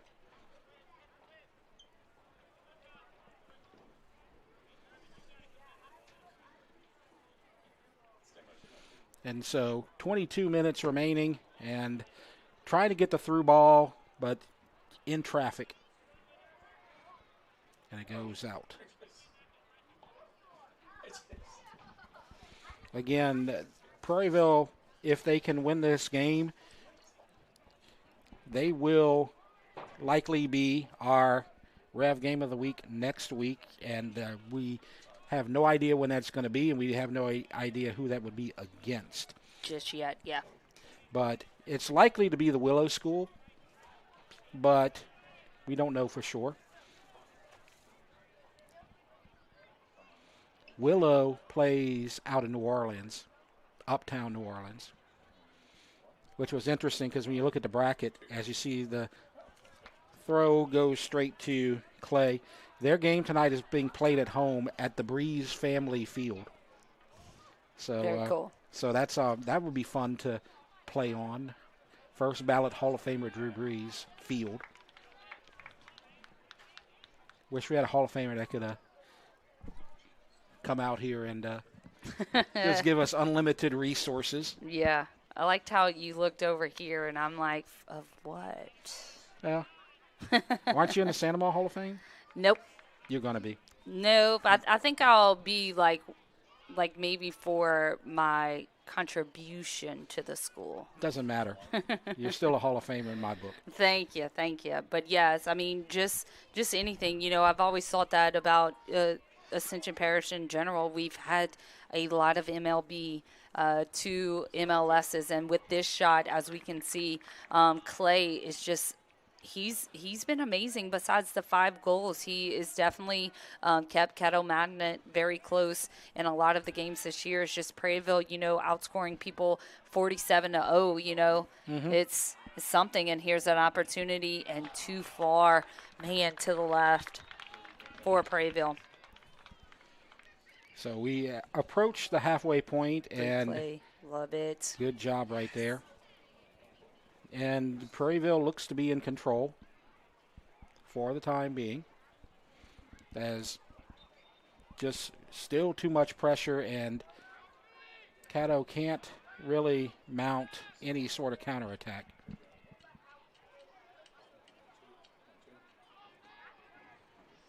Kind of both just fine feet. I knew they were going to do that outside option. You can always see when somebody's going to pass because of how their body is set up, and just simple.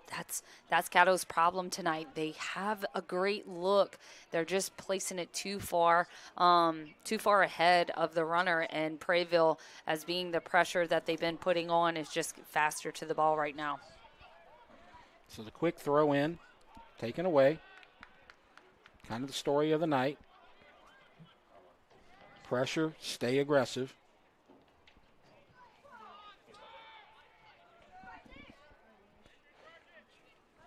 The crowd was definitely a little nervous at the beginning of the night because at the almost the halfway point, CADDO had the 1-0 lead off the goal by Wu, but Prairieville has answered, scoring 5 goals in about a 32-minute span.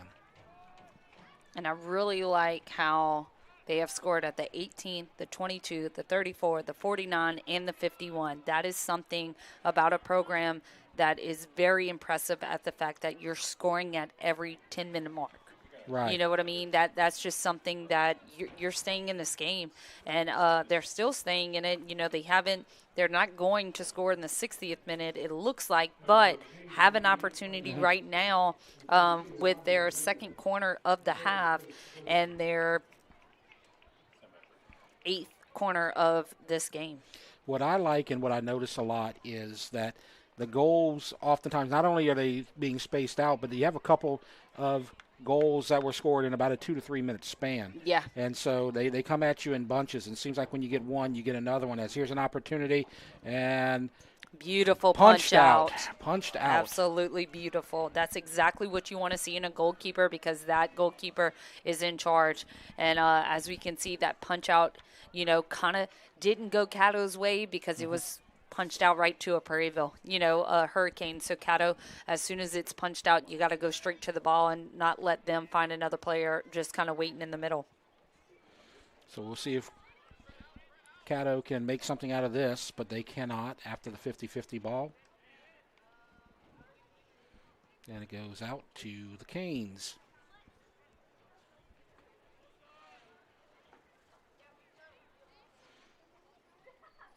We were talking about the game earlier, as you see the cross inside and an opportunity block, but rebound and in, and it's 6-1. And that was just absolutely phenomenal because of the fact that it ricocheted off a CADDO magnet, and it's actually going to be also another Visa card put up to another Prairieville Hurricane. And that, I think the courtesy for this goal is going to be number 16. Yes, Price DeBarros right there. Awesome job by Price for simply staying with it, staying put, and then turning his body all the way around and still recognizing where the goal's at. That sometimes is very hard for a soccer player when you hit a 360 and you try to spin and kick. It's actually really fun, but yeah. So it looks like Prairieville is going to advance, and it looks like we know where we're going to be. Don't know when and don't know against whom. You have that other match between Willow and Bo Shin. Bo Shin was the other opponent. We talked about Willow a lot. Bo Shin comes out of that Acadiana area, and they play with schools like David Thibodeau and a couple of other schools out in that Lafayette area. And so we'll see which one it is. But the pressure doesn't matter. 6-1, they're still trying to attack. Yeah, and lots of time for Hurricanes to continue a scoring run. For CADDO, you know, just simple. Don't let them, you know, outrun you on a cross or, you know, a turn. Just kind of put man on man between the goal. And so it's really a great job tonight on offense by Prairieville. And you see the bracket right there, Bo Shin against Willow. It's kind of a similar matchup that you have right here, 5-12, 13-4. It's kind of similar. And it looks like you're going to have to go through the Catholic League. Yeah, if that's you something get that like far. Yeah. Division I, Division II, you're going to have to. But I'm just more excited this year on both sides, Division I and Division II. You're seeing more public schools, presence, Prairieville, having a 6-1 against Caddo Magnet, having to play the next round here at home, maybe against Willow and things like that. You know, that speaks volume, but that also speaks about what's around you to make you better. Everybody looked at Prairieville's schedule and saw that they have 3 losses, but those 3 losses came from Division I teams, and that's something that's huge. And the same with the Prairieville girls. Also, their losses came from Division I teams. If the top 4 seeds in that half of the bracket win, as you have another pass inside and more pressure. Lost it. Yeah. The 4 seeds that are at the top would be Prairieville and Willow, and then you have Holy Cross and Rummel. So it's definitely a southeast Louisiana flavor to that, especially in the New Orleans area, especially in the New Orleans metro area. Yeah, and so right now we're going to see Prairieville. They're all swamped in one little corner. They need to spread it out because CADDO is kind of sucked into the middle and just going towards the ball, and Prairieville is continuing to move around and getting them all kind of flustered and messed up in the defense. So continues to put the pressure, like we say. And Beautiful there's a cross. Header, goal Nobody's is open. In the goal. Beautifully done, CADDO. So our plan here for tonight, we're going to finish this broadcast and continue as Prairieville looks like they're on their way to victory. And then immediately after this game, we're just going to have a quick out, and then we're going to move on to the girls' game.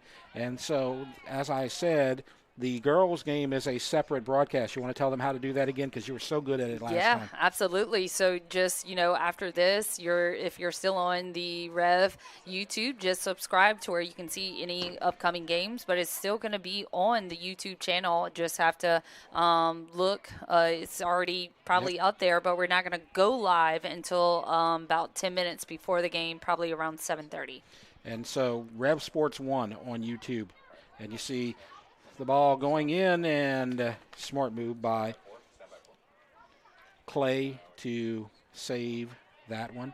And you see Garcia right there, and he's made some runs at Santa Monica, and it looks like he's going to make a run here to the quarterfinals with the Canes. Yeah, so Adrian Garcia, phenomenal coach for the Santa Monica Gators for over 18 years. He's brought a program into playoffs every year of his 18th year, brought to 2 semifinals, tons of quarterfinals, and, it just speaks volume of the person and the coach that he is, of knowing soccer, but also being able to develop young boys, not just soccer players, but young men also that kind of respect the game and respect, their programs that they play for. So hats off to Coach Adrian.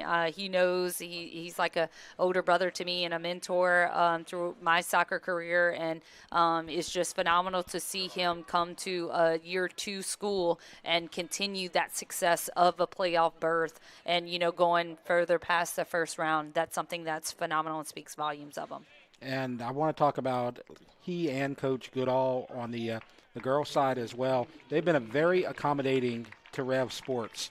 And we were talking about on our broadcast last Friday night, the girls' basketball game, we were saying that we hope to get a girls or boys second-round matchup. And about an hour after the girls' game was over, Chris Goodall called and said, hey, we're setting up a doubleheader. You guys need to do it. And so I think he overheard, and they both knew that we wanted to get one of these teams on the air, so he figured out a way for us to get both of these teams on the air by playing at the same night, and there's a strike.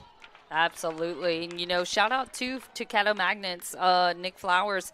He was so generous to, the Rev for sending in everything that we asked for, the roster, his keys to victory, just everything about his program. Just speaks volumes when a coach is so willing to, hey, here you go, here it is. Yeah. And it was a great job by both Adrian and Nick Flowers for just promoting their programs and having us go live to kind of have everyone, everybody that's in Shreveport, Caddo Magnet, you're watching this game live, as if you were here. And a wide shot right there for DeBarros, number 16. He's still trying to cut down, another beautifully done, kind of took the ball out wide and kind of made that goal smaller for him. He should have had one more touch inside to the box to where that goal could have opened up for him, and he could have had that outside shot in on that outer post. Too many O's right there. Yeah. As Jolie outside, outer shot. Mm-hmm. Yeah. As Jolie said, we expect about a 7:30 start for the second game, but we still have 10 minutes left, so this game is probably going to end at about 7:15 or so. Mm-hmm. And then Neville is just arriving over the last 20 or so minutes as they had that long drive and they went through Baton Rouge, so I'm sure they were stuck on the bridge for a little while.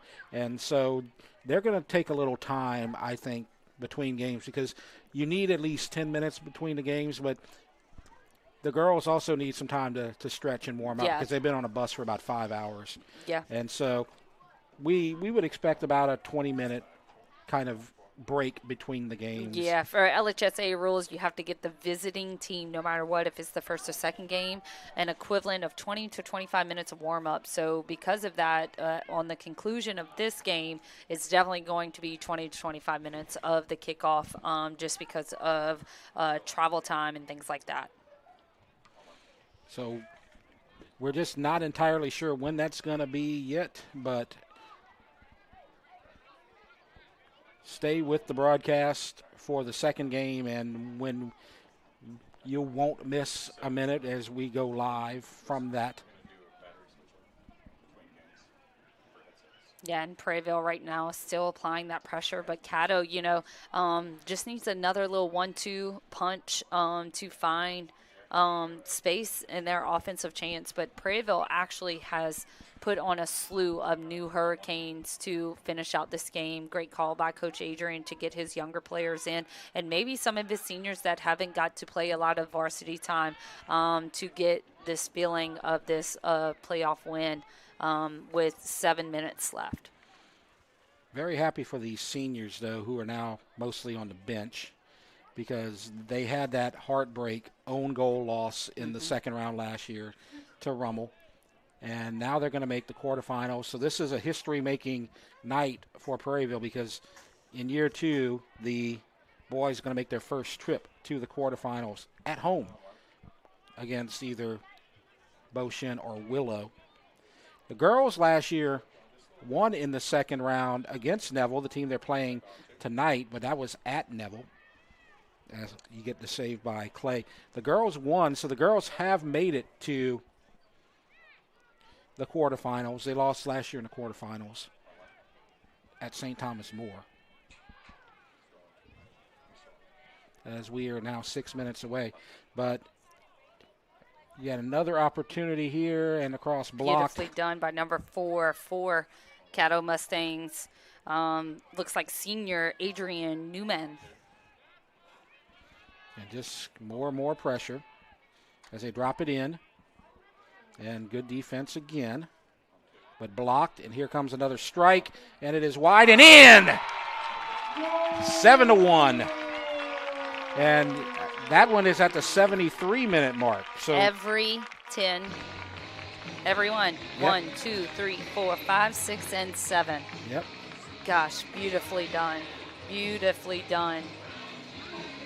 So we'll wait for the official. And that was brought to you by, looks like number 7, Michael Parasino. Goal number 7, Mikey Panichero. Guys. Panichero, okay. Thank you for pronouncing that for us. Yes, thank Panichero. Beautifully done. I absolutely love the rocket shot that was just sent because of the fact, it was – the game was kind of dulling out. It wasn't as much pressure, but that just provided, a sense of what Prairieville's going to look like next year, too. Yep, he's a junior. Yeah. So he looks like he's ready. He's got a good strike ability right there. And more pressure. Cross, nobody there.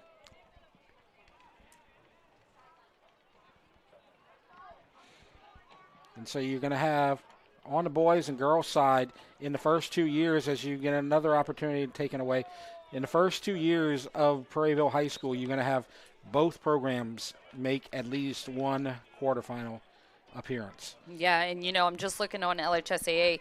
So the quarterfinals games can be played from the 13th to the 17th. So that Tuesday of Mardi Gras. Okay. Well, I don't think I'm going to any parades. And a free kick right here for the Hurricanes. Kind of kept it down low, but not a bad option just because of everything else has been in the air. So got to see what CADDO does on defensively with the ball on the ground. So 4:17 left to go. And again, we're going to have a quick out right here so that our director, Andre Chapoy, can set up for game 2 as we have to do that switch as you go to Rev Sports 1 and onside. Man, too far out to the right, but just the ricochet just didn't help him out. So check Rev Sports 1 and move on to the next broadcast, which should be there for you already. Yep, or just search it in the bar, Rev Sports, Rev game Sports 1, yep. Yep. And find it, and then press the subscribe button. 4 minutes left. So we got the soccer playoffs, and we're going to have one more soccer game, the quarterfinal game for Prairieville. Then we're going to have girls playoffs, and Prairieville will be hosting some games in the girls playoffs. At last check, they were number 2 in the state power rankings. Then we're going to have the boys playoffs, and Santa Ma and EA will have some home games on that end. So we usually start trying to move on to baseball season and softball season at this point, but I think that the teams are going to keep us busy for a while in the winter sports And I arena. absolutely love that. Absolutely. And just a reminder, as you can see, the clock is winding down. We will stop at the 2-minute mark because the center AR has the official time. And so, again, want to thank our audience from Shreveport for watching on Rev here tonight. And want to congratulate you guys on a great season as the shot goes high. Had a great season. It's going to come up a little short here tonight, but they had the early lead 1-0 on the shot by Wu, but then it was all Prairieville. And so I want to thank y'all once again for joining us here tonight. I want to congratulate Prairieville on a commanding victory coming back from that deficit. Took them a while, and we were starting to wonder if anything would happen, but then when it happened, boy, it was pretty fast. Yeah, very quickly that it unraveled. Yep. And I really enjoyed that just because of the fact of this is starting a tradition here at Prairieville for boys soccer. Just a compelling win overall team victory because, I mean, as you can see, there's all new people on the field for Prairieville, and they're getting to experience this firsthand. Absolutely. And so we are now approaching stoppage time. So right now our score is 7-1, and that may be where we end here tonight. As we said, we're going to wrap things up right at the end of this broadcast at the final whistle. I want to thank everybody, of course, Lyle Boudreau at home, who's providing us with all the information and doing a lot of legwork with the coaches and the teams. And then, of course, Andre, and then our camera operators as well. You got Maggie, Jake, Priya, and Zane on cameras. So everybody's done a great job here tonight, and everybody is going to get, I guess, overtime as we have a whistle, contact. And a foul.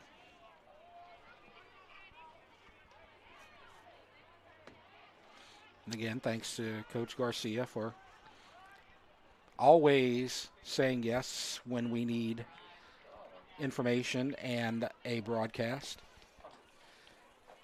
He's not going to say no. He wants to get these boys on the air and get them some attention, and he's getting it tonight. And now I no longer feel a Rev jinx, as the only other time we broadcast the Canes this year was one of their 3 losses. Their only loss since Thanksgiving. And I can't blame me because I've been with Adrian at Santa Monica for longer. So they've it's now definitely you, Jeff. Yeah, exactly. But now they've won Somebody 20. Open? No. They've now won 20 of their last 21. Beautiful. Header off the post. I love this. They're continuing to go, and that is our final whistle, folks. So our final score tonight, Prairieville defeats Caddo Magnet 7-1, and they will move on to the quarterfinals for the first time in the history of Prairieville High School. They will take on the winner of Bo Shin and the Willow School. That's going to do it for our broadcast. For everybody, thanks for watching. You have been watching the first half of the Rev doubleheader. Girls soccer coming up next, Prairieville versus Neville. Go to Rev Sports 1 to find that. Thanks for watching. Good night.